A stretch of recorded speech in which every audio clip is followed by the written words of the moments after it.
আজ যেই যুবতী, যেই বেহায়া নারী, বেপর্দা মহিলা বাজারে বাজারে ঘুরতো, যৌবন, আরে সেটা তার সম্পদ না, তারটা হইলে তো নিজের হইলে তো সে কখনোই বুড়া হইতো না। আল্লাহ তাআলা বলছে আমি যখন যৌবন শেষ করে দিলাম তো এখন আর কোন পুরুষ তার দিকে ফিরা থুতুও বালায় না, থুতুও ফেলে না।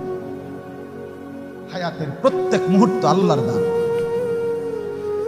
দুনিয়া অল্প ক্ষণিকে, দুনিয়ার প্রত্যেকটা অবস্থা পরিবর্তনশীল। এই যে বৃষ্টি হচ্ছিল এখন নাই, আবার একটু পরে হইতে পারে। এই যে অন্ধকারে ঢাকা, এটা স্থায়ী না, একটু পরে আবার সকাল হবে। এই যে চমৎকার আলো, এটা স্থায়ী না, একটু পরে আবার সন্ধ্যা হবে। এই তো হাসতেছে লোকটা, কিছুক্ষণ পরে আবার কাঁদবে। এই সুস্থ মানুষ, কিছুক্ষণ পরে আবার ব্যারাম, রোগ। এরই নাম দুনিয়া, ঘুরতে থাকে, পরিবর্তনশীল, স্থায়ী না। অল্প সময়, অল্প সময়। পৃথিবীর কোনো প্রাণী, সব প্রাণী নিজ দেহের অঙ্গ দিয়া, লেজ কিংবা দেহের অংশ দিয়েই সে তার লজ্জাস্থান ভাগে। কিন্তু মানুষই একমাত্র প্রাণী যে পোশাক ছাড়া নিজের লজ্জা ঢাকার কোনো সিস্টেম। তাহলে পোশাক কি পরিমাণ রহমত!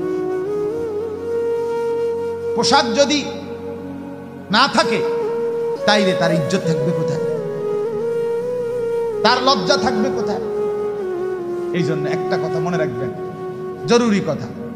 ইবলিস সর্বপ্রথম, ইবলিস হওয়ার পরে আদম আলাইহিস সালাম এবং হাওয়া আলাইহিস সালামকে নিষিদ্ধ গাছের ফল খাওয়াইয়া এই প্রথম যেই কাজটা করাইছে উনাদেরকে প্রথম যে ক্ষতিটা হয়েছে উনাদের, আদম আলাইহিস সালাম এবং হাওয়া আলাইহিস সালামের গুনার, আল্লাহর হুকুম না মানার কারণে প্রথম ক্ষতি হলো তাদের গায়ের পোশাক পড়ে গেছে কোরআনে। এই জন্য প্রথম দিন শুরু থেকে ইবলিসের চেষ্টা বনি আদমের লজ্জা, বনি আদমের লজ্জার ঢাকা তার পোশাক। এই জন্য সেই পোশাককে যতটা খুলে দেওয়া যায়, পোশাককে যতটা খোলামেলা করা যায়, মানুষ ততটাই লাঞ্ছিত, অপদস্থ, ঘৃণিত, লজ্জিত হয়। এই জন্য সেই থেকে আজ পর্যন্ত শয়তান এবং শয়তানের অনুসারীদের সর্বযুগে চেষ্টা নারীর পোশাক যতটা সম্ভব কমায়া ফেলে। নারীকে যত বেশি পোশাক নারীর থেকে সরানো যাবে তত বেশি নারী ঘৃণিত, লাঞ্ছিত, অপদস্থ, লজ্জিত। বুঝছেন না? হ্যাঁ, আজকে সারা পৃথিবীতে আধুনিকতার নামে নারীর মূল স্লোগান হলো তাকে তার নিজস্ব স্বাধীনতা দাও। মানে আমি গায়ে কাপড় রাখি, আমার স্বাধীনতা। আমি গায়ে কাপড় না রাখি, আমার স্বাধীনতা। আমি খোলামেলা চলি, আমার স্বাধীনতা। আমি বস্তাঘাত দেই, আমার স্বাধীনতা। মানে আমার যেটা ভাল লাগে, আমাকে আমার দেহের স্বাধীনতা দাও। নাউজুবিল্লাহ, এটাই নারী স্বাধীনতা। আমার দেহের স্বাধীনতা চাই। কুখ্যাত তসলিমা নাসরিন সেটাই চাইছিল, সেটাই চাইছিল। আমি আমার দেহের স্বাধীনতা চাই, শরীর আমার, সিদ্ধান্ত আমার। আমার দেহ আমি যাকে দেব, যতবার দেব, যাকে খুশি তাকে দেব। সেখানে সমাজ বাধা দিবে কেন? সেখানে ধর্ম বাধা দিবে কেন? সেখানে আল্লাহ বাধা দিবে কেন? দেহ আমার, সিদ্ধান্ত আমার। নাউজুবিল্লাহ। আজ ধীরে ধীরে মুসলমানের ঘর থেকে বোনেরা শয়তানের সূক্ষ্ম ষড়যন্ত্রে পড়ে রাস্তার পুরুষকে দেখানোর জন্য নিজের শরীর হয় কাপড় খোলামেলা, আর নয়তো এতটা আটসাট যে সব কিছুতেই প্রশস্ততা, ঘর আরো বড় হোক, রুম আরো বড় হোক, সোফা আরো বেশি হোক, ফার্নিচার আরো বেশি হোক, বাথরুম আরো বড় হোক, সব প্রশস্ত হোক, শুধু হেবুড়ির চাহিদা নিজের কাপড়টা আরো কম হোক। কথা বুঝছো? এই জন্য থ্রি পিসে কাপড় লাগে যে দূর, বোরকার মধ্যে লাগাই দিছে দূর। এটা সমান কাপড়। কি পরিমাণ অসভ্যতা, কি পরিমাণ অসভ্যতা বলে। অথচ বোরকা ছিল এরকম। নারীর বোরকার মাকসাদ কি? নারীর বোরকার মাকসাদ হলো হাকিমুল উম্মত মুজাদ্দিদুল মিল্লাত হযরত মাওলানা শাহ আশরাফ আলী থানভী রাহমাতুল্লাহ আলাইহি বলেন, নারীর দেহ সরাসরি চামড়া যেটা, এটা ঢাকবার জন্য তার গায়ের কাপড়, আর এই গায়ের কাপড় যেটা গায়ে দিছে এইটা ঢাকবার জন্য তার বোরকা। এটা এটা ঢিলে ঢালা হইতে হবে, এটা সম্পূর্ণ কালো হইতে হবে, এটা আকর্ষণীয় হইতে পারবে না। যার ফলে আজকে যখন আধুনিকতাকেই চিনল নারী, টেলিভিশনকেই চিনল, তো বাইরের পুরুষের কপালে জোটে সাজগোজ, কাপড় চোপড়, পোশাক, পাউডার, ফেয়ার এন্ড লাভলি, সুনু, মেকআপ, সব বাইরের বেড়ার কপালে জোটে। সব আপন স্বামীর কপালে পুরান মেক্সি আর পুরান জামা ছাড়া আর কিচ্ছু জোটে না। বদনসিব নারী, বদনসিব স্বামী, যে বেড়া এটা মাইনা নিছে যে আমার বেড়ি বাইরে ঘুরবার সময় মাইনসে চাইতে চাইলে রঙে ঢঙ্গে চাক, আমি চাইবার বেলায় আইলে আর কিচ্ছু নাই। আগো কিতা ফিনছো, বালা কিছু ফিনদ না। হ্যাঁ বেড়া কথা কয়, রাইনতে রাইনতে যান শেষ, আবার এনে সময় আসেনি এ জারি হয়ে এলেন। আপনি রাইনতে রাইনতে যান শেষ, আপনি এনতে দেবিদ্যার জুতে এক জোড়া কিনতে যাবেন, আপনি দিয়ে 1 ঘন্টা লাগাইয়া সাজলেন। কথা বলেন না কেন? ও সিনজি হেনতে হরন দেয় বাইরে, আগো আইয়েন না গো, তারা হর আর 2 মিনিট, আর 2 মিনিট বাইরে। এই অসভ্যতার কি অর্থ আছে বল? এই নোংরামির কি অর্থ আছে? আমরা উল্টে গেছি, আত্মভোলা হয়ে গেছি, আমরা বেসামাল হয়ে গেছি, আমরা আমাদের পরিচয় ভুলে গেছি। মনে নাই আমি মুসলমান, সব মনে আছে, শুধু মনে নাই আল্লাহর কথা, শুধু মনে নাই মৃত্যুর কথা, শুধু মনে নাই আখিরাতের কথা। ভুলে গেছি শুধু পরকাল, হাহা, ভুলে গেছি শুধু জাহান্নাম, ভুলে গেছি শুধু আখিরাত। কিন্তু মুসলমান, আমার বাপ, আমার ছেলেরা, আমার মা বোন, আমি একটু বেশি বলার উদ্দেশ্য হলো, এটা তো আবাসিক এলাকা, চতুর্দিকের সব ঘরে মহিলারা আছে, আছে না বলেন না কেন? এই জন্য একটু শক্ত বলতেছি। এbuড়িরা সব জায়গায় শুনতে তো পারে না, বড় বড় মাঠে যখন মাহফিল হয় এbuড়ি তার সব শুনে না, এনে মোটামুটি সুযোগ আছে শুনবার, এই জন্য একটু বেশি বলতেছি, ইচ্ছা করেই বলতেছি। শুনুক একজন মাও যদি অনুভূতি জাগে। কেউ যদি বলে হুজুর ইডি কইতে নিয়ে আনছে, হয় ইডি কইতে আনছে, আপনি সহ্যই নি চান, কথা বলেন না কেন? আপনি সহ্যই নি চান, কথা বুঝেন নাই? আপনি বেহায়া হবেন কেন? আপনি না মা মুসলমান। বোন আপনি বেহায়া হবেন কেন? আপনি না মুসলমান। আমার ছেলেরা তোমরা নামাজ পড়বা না কেন? কেন? আমরা না বললে কে বলবে বলেন? মাকে ফিরাবে কে? বোনকে ফিরাবে? মুসলমানের ছেলেকে নামাজি বানাবে কি? কত মা বাপ জানেন না, পারিবারিক পেরেশানি তার কোনো অন্ত নেই। আল্লাহ তাআলা আমাদেরকে তৌফিক দান করে। চলেন তাইলে আমরা কি বললাম? ফাখতালাতা বিহি নাবাতুল আরদ। আল্লাহ তাআলা বলেন, ওই কথাটা মনে আছে কিনা উদাহরণটা? আল্লাহ বলেন, বন্ধু দুনিয়ার জীবনটা, হায়াতটা, উদাহরণটা শুনেন কতটুকু। কামা ইন আনজালনাহু মিনাস সামা, যেমন একটা ক্ষেতের মধ্যে আমি আল্লাহ আসমান থেকে বৃষ্টি নাজিল করলাম, ফলে ওই ধান গাছটা ফাইটা কি বাইরইল? কথা বলেন না? এই ফাখতালাতা বিহি নাবাতুল আরদ, এই বৃষ্টির ফুটা পড়ার কারণে ধান গাছ ফেটে এখন নতুন উদ্ভিদ, নতুন গাছ বের হলো। আল্লাহ বলেন, এরপরে কল্পনা করেন, কল্পনা করেন এরপরে নিজেরাই কি, যে এখন গাছটা এই অবস্থা থেকে কি হবে, ধীরে ধীরে বাড়বে। মানে আপনি ভাবলে তো এটা বুঝবেন, ঠিক কিনা বলেন? যে আস্তে আস্তে বড় হবে, বড় হইতে হইতে সবুজ গাছ বড় হবে, ধান আবার নতুন ধান বের হবে, ছড়া বের হবে, হ্যাঁ, কিছুদিন পরে হলুদ হয়ে পাইকা যাবে, এরপরে কাটবে, এরপরে ধান গাছ থেকে ধানগুলো আলাদা করবে, এরপরে খড়কুটা আরে এগুলারে শুকাইতে দিবে, এরপরে আসবাহা হাসিমান, অতঃপর সেটা হয়ে যাবে খড়কুটাকে উড়াইয়া নিবে। আল্লাহ বলে, তো এই প্রথম থেকে এই খড়কুটায় পরিণত হওয়া পর্যন্ত যেটুকু সময় তোমাদের প্রত্যেকের দুনিয়ার জীবন এটুকু, এটুকু, এই 60 বছর এদ্দু।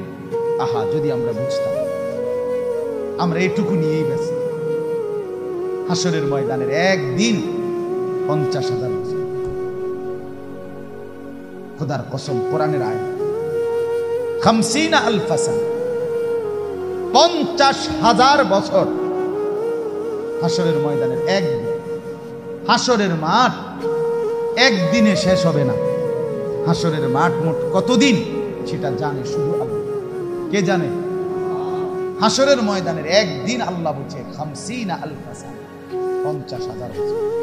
আচ্ছা, 50,000-এর সাথে 60 তুলনা করে,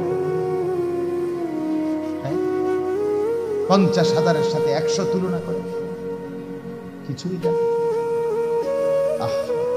তাও কি হাসরের ময়দানের মোট শাস্তি, আযাব, জাহান্নাম এসব মিলাইয়া 50,000 বছর? একদিন ফুলসিরাত 30,000 বছরের রাস্তা। কোন আলেমে দ্বীন মুহাদ্দিসিনে কেরাম বলে, কবরে সর্বশেষ যেই লোকটা কবরে যাবে, হতে পারে তাকে কবরে থাকতে হবে 40,000 বছর। এখন যারা মরতেছে, নূহ আলাইহিস সালামের জামানায় যারা মরছে, কথা বোঝেন নাই, ইতিপূর্বে যারা মারা গেছে তারা পড়ে আছে আমাদের নবী সাল্লাল্লাহু আলাইহি সাল্লামের জামানার, সেটাই তো আজকে প্রায় 1,500 বছর। বুঝেন নাই? আবু জেহেল মসজিদের মধ্যে যে 1,500 বছর, আবু লাহাব মসজিদের মধ্যে যে 1,500, তো ফেরাউন মসজিদের যে কত বছর, নমরুদ মসজিদের যে কত বছর। বুঝছেন নি আমার কথা? কত হাজার বছর পড়ে আছে কবরে, আরো পড়ে থাকবে কতদিন সে তো আল্লাহই জানে, আল্লাহই জানে। এই জন্য বন্ধু আমার, ছেলেদেরকে তোমাদেরকে বলি, বাপ তুমি ইনসাফের সাথে তুমি ভাবে দেখো, তোমার দুনিয়ার হায়াত যদি 14 বছরে কেউ বালেগ হয়, স্বাভাবিকভাবে মানুষ সাবালক হয়, পুরুষ ছেলে যার উপরে গোসল ফরজ হয়, সেই সাবালক, সেই প্রাপ্তবয়স্ক, সেই যুবক। ইসলামের ভাষায় গোসল যেদিন থেকে ফরজ সেদিন থেকেই সাবালক। যেদিন থেকে নারীর মেয়ের মাসিক শুরু হয় সেদিন থেকেই সে সাবালক, বালেগা, প্রাপ্তবয়স্ক। ওই দিন থেকে, যেই ছেলের যেদিন গোসল ফরজ হয়েছে, ওই দিন থেকে প্রতিটা নিঃশ্বাস তার আমলনামার মধ্যে হিসাব হবে, তাকে হিসাব দিতে হবে। যেই মেয়ের যেদিন থেকে মাসিক শুরু হয়েছে সেদিনের ওই মিনিট থেকে নিয়ে পরবর্তী মৃত্যু পর্যন্ত পুরাটা সময়ের প্রতি সেকেন্ডের হিসাব তাকে দিতে হবে। 1 সেকেন্ড বাদ দেওয়া হবে না, একটা নিঃশ্বাসও বাদ দেওয়া, হিসাব চলবে। হ্যাঁ, তাইলে আমরা হিসাব করি বাপ, তো 14 বছরে যদি কেউ বালেগ হয়, 40 বছরের ভিতরে সে দুর্বল হয়ে যায়। 40 বছর। আমার ঠিক, আমি প্রথম যেদিন কোমরের ব্যথা নিয়ে ডাক্তারের কাছে গেছি, প্রথম আমার ডাক্তার সাহেব জিজ্ঞাসা, কুমিল্লা মুন হসপিটালের ডাক্তার, হুজুর বয়স কত? আমি বললাম স্যার 40 শেষ হয়েছে। এর আগে আমি 13 পাই নাই কোনোদিন, কোমরের ব্যথা, চোখের সমস্যা, কিচ্ছু। ঠিক 40 পার হয়েছে। উনি এবার বলতেছে, হুজুর আজকের থেকে নিয়ে বাকিটা হায়াত এই রোগ ব্যারাম অসুখ বিসুখ নিয়ে চলতে হবে, পার করতে হবে। যে দূর হায়াত পান, এটার জন্য মানসিক প্রস্তুতি নিতে, রেডি হয়ে যান। কি হয়ে যান? আর কয়দিন পরে চোখে দেখাইলাম যে ছোট্ট লেখা দেখি না, বড় লেখা দেখি, ওই আয়াতের নাম্বার ছোট ছোট দেখি না।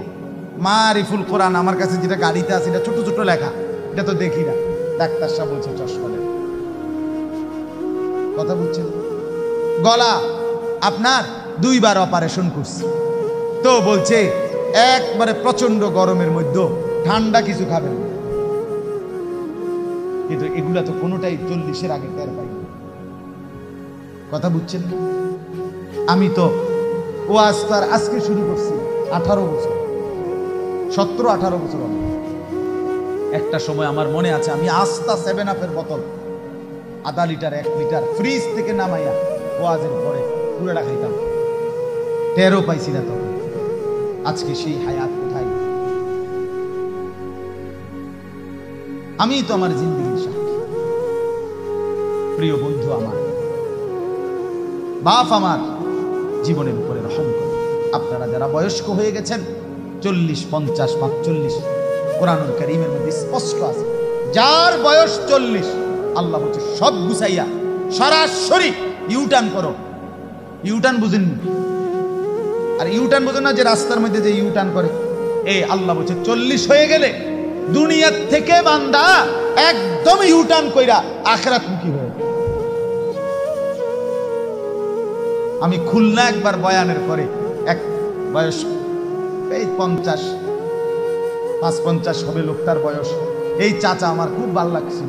এই চাচা পরে আমারে জড়াইয়া ধইরা বয়ানের পরে বলছে হুজুর ইউটার্ন করলাম। এইবার আবার গেছি আর খুলনা, ওই চাচা আমার কাছে আসছে বয়ানে, আসার পরে বয়ানের পরেই আবারও আমার কাছে আইয়া আমার আঞ্জা দিয়া ধরে হুজুর আমি সেই চাচা আপনার যে গত বছর ইউটার্ন করছি, ছেড়ে দিছি জিন্দিগি পেছনে নাফরমানের জিন্দিগি।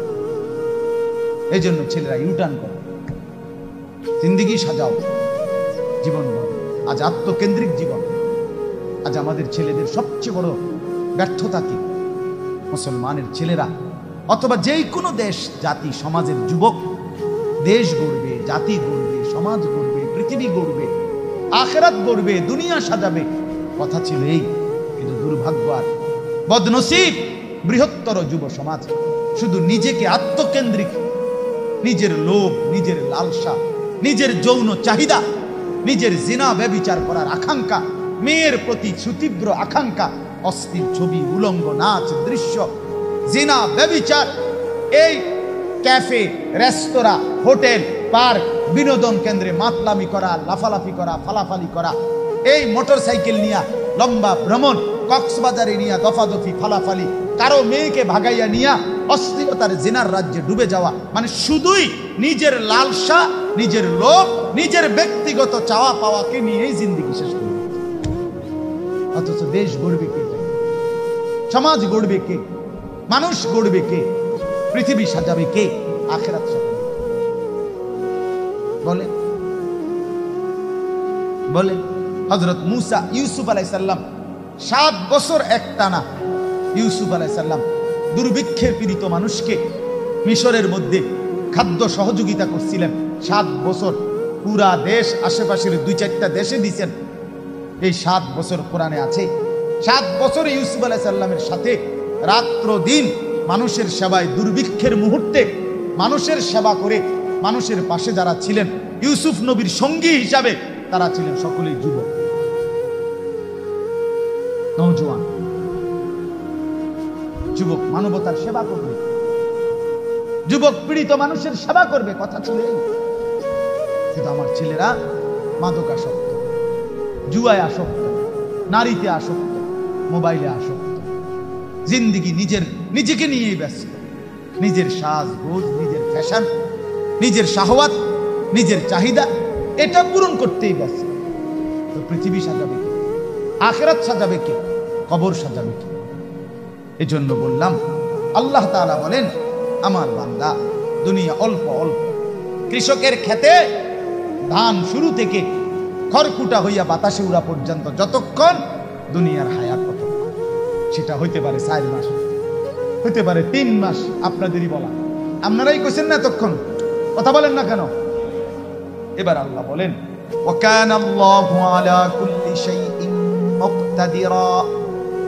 রব্বুল আলামিন বলেন বান্দা শুনে নাও, দুনিয়ার জীবন কিছুক্ষণের, ক্ষণিকের।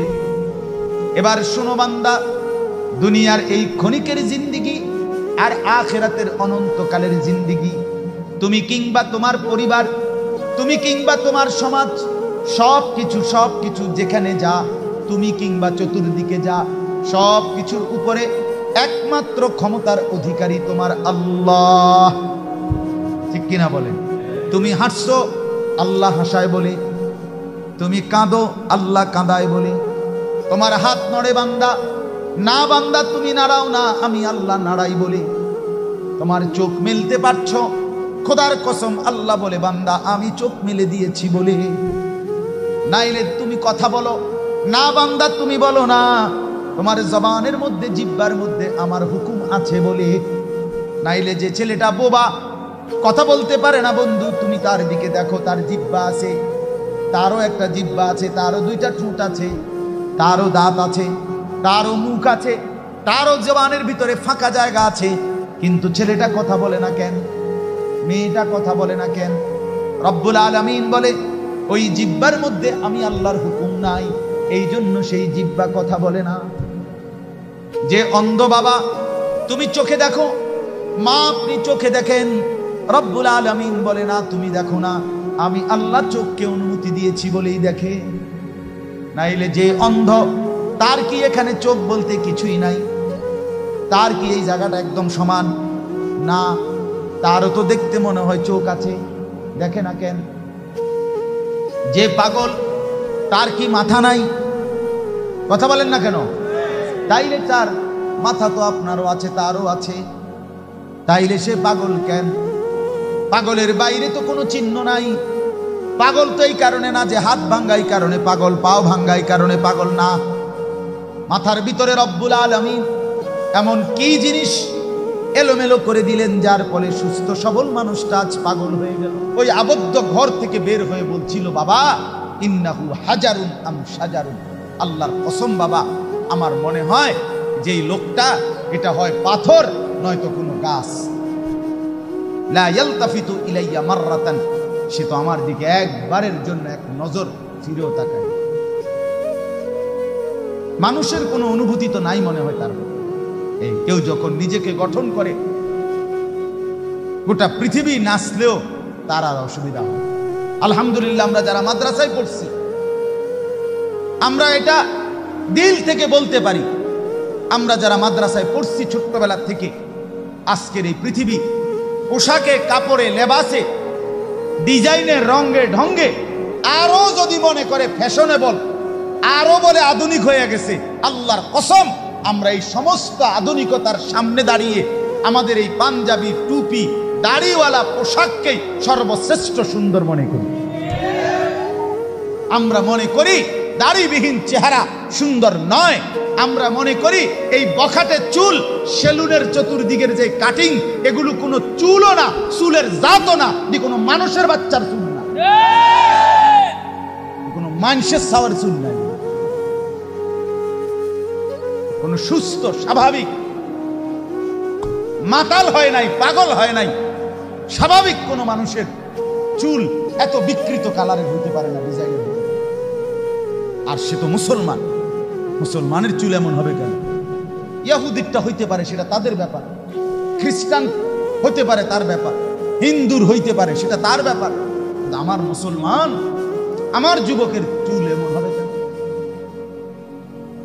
মূল কথা হইল আত্মমর্যাদাহীন, বেগায়রত, আত্মসম্মান বোধ নাই, নিজের পরিচিতি নিজের কাছে নাই, নিজেই নিজেকে চেনে না। সে কার সন্তান, মা কে, বাবা কে, ধর্ম কি, তার আল্লাহ কে, তারে বানিয়েছেন কে, তাকে কাকে মানা উচিত, কাকে অনুসরণ করা উচিত। আজকে টেলিভিশনের অব্যাহত প্রচারণা, দুশ্মনের অব্যাহত টানা লাগাতার প্রচারণা আমাদের নারী পুরুষকে বেসামাল বানায়। সবাই মিলে পাগল যে কাফেরের মতো সাজো, দুশ্মনের মতো সাজো, ইহুদির রঙই রং, খ্রিস্টানের সাজে সাজ, কাফের বেঈমান নাস্তিক মুরতাদ তাদের রং ঢং, তাদের চুল, তাদের লেবাস, তাদের জামা, তাদের শাড়ি, তাদের গহনা, তাদের প্যান্ট, তাদের লেবাস, তাদের পোশাক, এটাই সৌন্দর্য, এটাই আকর্ষণীয়। এটা হলো মূলত রুচিহীনতা, বিকৃত মানসিকতা, আত্মসম্মান বোধ, আত্মপরিচয়হীন ব্যক্তির পরিচয়। যে নিজেকে চিনে না, যে জানে না আমি চিনি আলহামদুলিল্লাহ, আমার আল্লাহ আছে, আমার একজন রসুল আছে, আমার একটা কিতাব আছে, আমার একটা ধর্ম আছে, আমি কেন অন্যের পোশাক পরবো, আমি কেন অন্যের রঙে সাজবো? আমি কি ফকির? কথা বলেন না কেন? আমি ফকির নাকি বেটা? আমি তোরটা মতো মানবো কেন? আমার আল্লাহ আছে না, আমার রসুল আছে না, আমার লক্ষ চাইতে বেশি সাহাবী আছে না, আমার আউলিয়ায়ে কেরাম আছে না, ওলামায়ে কেরাম আছে না। তাইলে এই জন্য দয়া করে প্রত্যেকেই ফিকির করে। আত্ম উপলব্ধি বড় নিয়ামত, বড় নিয়ামত। নিজেকে চিনা, নিজের বুঝ বুঝা, দুনিয়ার ব্যাপারে বুঝেন, আরো দেখেন, আরো ভাবেন। একজন একজন করে ভাবেন, দুনিয়া আরো যদি সাজান, খোদার কসম ক্ষণিকে ক্ষণিকে ক্ষণিকে অল্প সময়ে দুনিয়া চমৎকার সাজাইয়াও তৃপ্ত হইতে পারবেন না, তৃপ্ত হইতে পারবেন। এবছর চমৎকার রং দিছেন বিল্ডিং এ, 2 বছরের মাথা বিভিন্ন খান দিয়া চামড়া উঠা, এটা আবার যে এসে ঠিক কিনা বলেন, আবার রং দেয়। এই সোফা চমৎকার বানাইছিল, ওই যে বার্নিশ নাই, দেখেন এই যে সোফা, এটা এই যে দেখেন, কথা বলেন না, এই সোফা এটার মধ্যে আসেনি বার্নিশ, তো এটা আবার কি করতে হইব, লাভ হইল। দুনিয়া তো ধোকা, দুনিয়া ধোকা।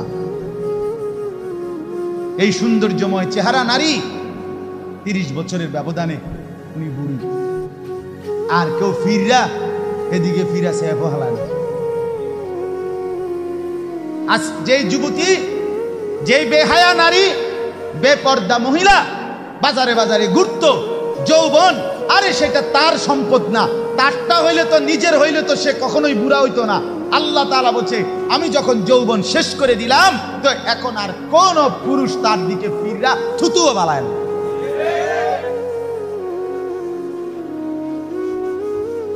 থুতুও ফেলেন। হায়াতের প্রত্যেক মুহূর্ত আল্লাহর দান। দুনিয়া অল্প ক্ষণিকে, দুনিয়ার প্রত্যেকটা অবস্থা পরিবর্তনশীল। এই যে বৃষ্টি হচ্ছিল, এখন নাই, আবার একটু পরে হইতে পারে। এই যে অন্ধকারে ঢাকা, এটা স্থায়ী না, একটু পরে আবার সকাল হবে। এই যে চমৎকার আলো, এটা স্থায়ী না, একটু পরে আবার সন্ধ্যা হবে। এই তো হাসতেছে লোকটা, কিছুক্ষণ পরে আবার কাঁদবে। এই সুস্থ মানুষ, কিছুক্ষণ পরে আবার ব্যারাম, রোগ, এরই নাম দুনিয়া। ঘুরতে থাকে, পরিবর্তনশীল, স্থায়ী না। অল্প সময়, অল্প সময় দুনিয়া, অল্প কিছুক্ষণের। আখিরাত স্থায়ী, মৃত্যু পরবর্তী জিন্দেগি স্থায়ী, সেটা হবে। এটা যেহেতু হইছে, ওইটাও হবে।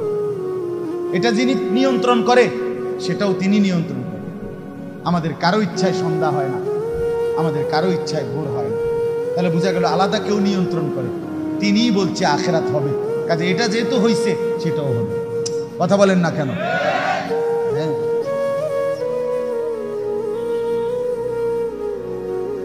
বলে বাসর রাত যত আকর্ষণীয় রাতই হোক, ভোর হয়ে যায়।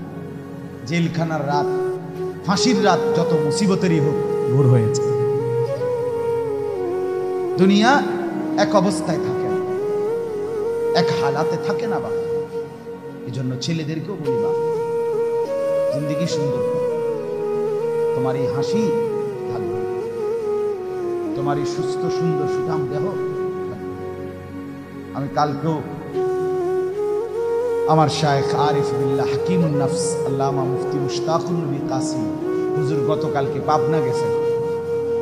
তো আমি এর আগে আমি গেছি, হুজুরকে বলছিলাম, আমি আপনার মাহফিলও বলছি, আমি পাবনা মানসিক হাসপাতালেই গত মাসে দেখতে গেছিলাম, দেখছিলাম বয়ানের পরে।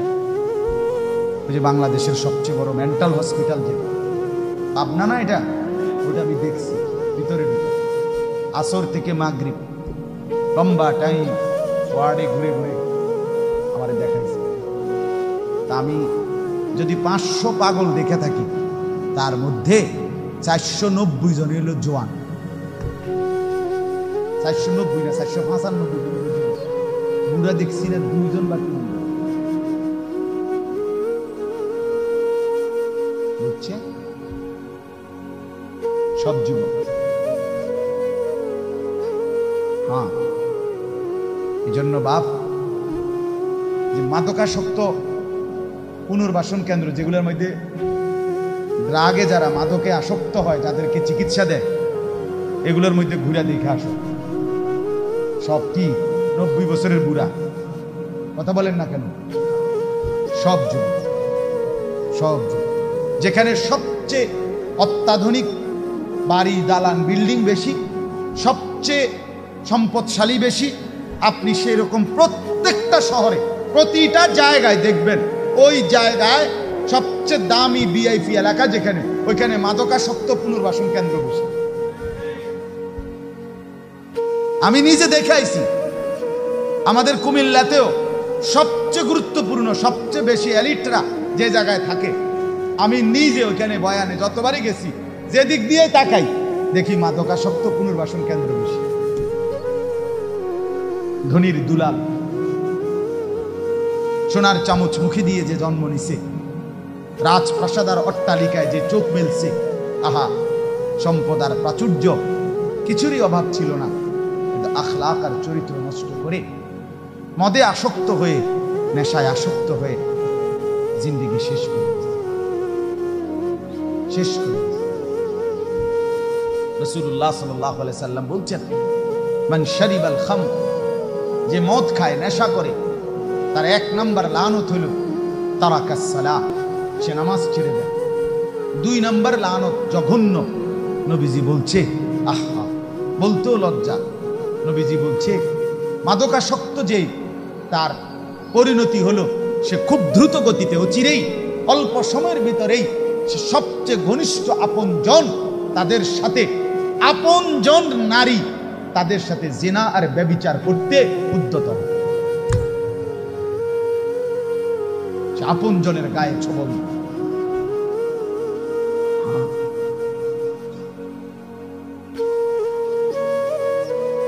এজন্য জিন্দেগি গঠন করা, দুনিয়া নিয়া খুব বেশি মাতামাতি চলতেছে, খুব বেশি দুনিয়া সাজাইতেছে সবাই, সুন্দর গাড়ি, সুন্দর বাড়ি, সুন্দর পার্ক, সুন্দর হোটেল, সুন্দর রেস্তোরাঁ, সবার চেষ্টা দুনিয়া লোভনীয় করা।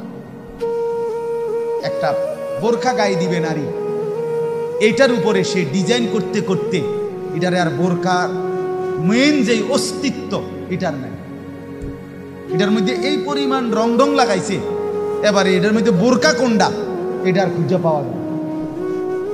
অসভ্যতা, মানে একটাই মাকসাদ, নিজের দেহ দেখাও, আবার কাপড়ের রং ঢংও দেখাও। তাহলে হায় বোন, তোমার পর্দা কোনটারে বলে? তাই পর্দা কোনটাই বলে? যদি বেড়াই ঘাস খায় তো সেই বেড়া দিয়ে লাভ কি? যদি বোরখাই রঙ্গিলা হয়, বোরকার মধ্যে যদি ফুল টুল লাল নীল রঙ্গিলা হয়, তো সেটাও তো পুরুষ লোভের দৃষ্টিতে দেখবে, তো ঢাকবে কি? কে কারে ঢাকে? তাই বলে। এজন্য দয়া করে প্রত্যেকেই, ছেলেদেরকেও বললাম, বাবাদেরকেও বললাম, মা বোনকেও বললাম, প্রত্যেকে দুনিয়ার মোহ কমা। দুনিয়া অল্প কিছুক্ষণ, দুনিয়া কতক্ষণ বলেন না? আখিরাত স্থায়ী, আখিরাত স্থায়ী, দুইটা মিলান একসাথে বলে। দুনিয়া বাদ দিতে বলি না, দুনিয়া বাদ দিয়েন না, বাজার আমরাও করি, দুনিয়া বাদ দিতে বলি নাই, আখিরাত বাদ দিতে নিষেধ করছি।